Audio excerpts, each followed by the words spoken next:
Madam तर गेल्या, प्रत्येक सण ती तिळगुळ त्याचा डबा काहीतरी आणलं, चॉकलेट आणलं, काहीतरी आणलं. आपल्या वडगाव शाळेच्या मुख्याध्यापिका इटकर मॅडमचा त्याशी वाढदिवस होता, आज त्यांची पण सेवानिवृत्ती आहे. त्या वाढदिवसाला मॅडम आवर्जून आल्या कारण आज शक्य होणार नाही म्हणून, आणि गिफ्ट आणलं. मॅडमसाठी तर आणलंच, आमच्या सगळ्यांसाठी काही छोटंसं बॅगेतून काहीतरी काढते, ती जादूची त्यांच्या पेटावत असते, त्यातून काहीतरी काढते, प्रत्येकाला त्या देत असतात. हे देणं म्हणजे देण्याची वृत्ती त्यांची आहे, ही वृत्तीच म्हणजे सगळ्यांकडे नसते. देणाऱ्याने देत जावे, घेणाऱ्याने घेत जावे म्हणतात ना, आणि घेणाऱ्याने घेता घेत देणाऱ्याचे हात घ्यावे, पण हे सहज शक्य नाही हो सगळ्यांना. हे त्यांच्या ह्याच्यात रुजलेलं आहे, त्यांच्या अंतरंगात आहे, त्यांच्या पूर्ण नसामध्ये आहे. सतत देणं. आणि ते म्हणतात ना की जे आपण पेरतो तेच उगवते. मॅडमची जी वृत्ती आहे त्यांचा कधीच कमी त्यांना पडणार नाही. जेवढं ते देत राहील तेवढं त्यांना भेटत राहील, असं एक मॅडमचा स्वभाव आहे. या ठिकाणी त्यांचं योगदान या शाळेसाठी सगळे शाळा व्यवस्थापन समिती, आपण सर्व शिक्षक यांनी ज्या ठिकाणी मांडलं हे खूप मोलाचं होतं.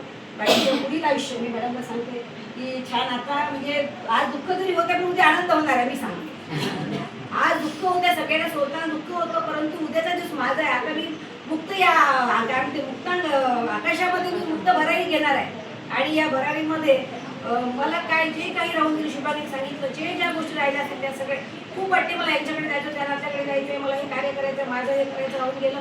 हे सगळं आता बिनधास्त काड्या बोकळ्या मनाने जगणार आहे. त्यांना काही दिवस का होईना, 8 दिवस 15 दिवस खूप आठवणार आहे. त्या म्हणाल्या मी कसं करणार, पुढचे दिवस कसे काढणार. त्या बोलल्या माझ्याशी की आणखी मला पाहिजे तेव्हा 2-4 वर्ष नोकरी करायची होती मला, पण ते शासनाच्या दरबारात जमत नाही, म्हणून आपल्याला वेगळं कार्य करायचं आहे. मॅडम आता काहीतरी समाजासाठी, आपल्या स्वतःसाठी जगायचं आहे. बाकी स्वतःसाठी पहिले जगून घ्या मॅडम.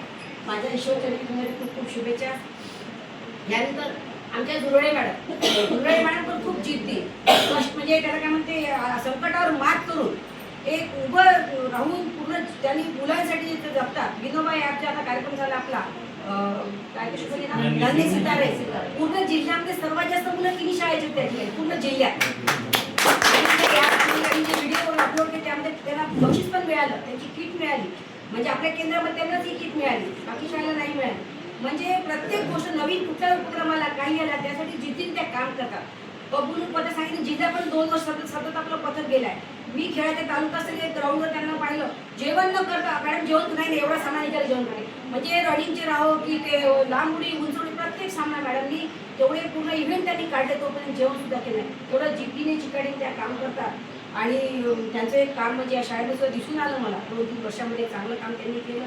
तर मॅडमची आपण करपद्धती बदली केली, सोयीसाठी केली आपण त्यांच्या, परंतु आपण बघू पुढच्या शाळेनंतर काय होईल त्याप्रमाणे मॅडमची मुलं आपण इथेच तात्पुरती व्यवस्था पुन्हा करू. तर मॅडम पुन्हा या ठिकाणी त्यांच्या पुढील आयुष्याची शुभेच्छा देते.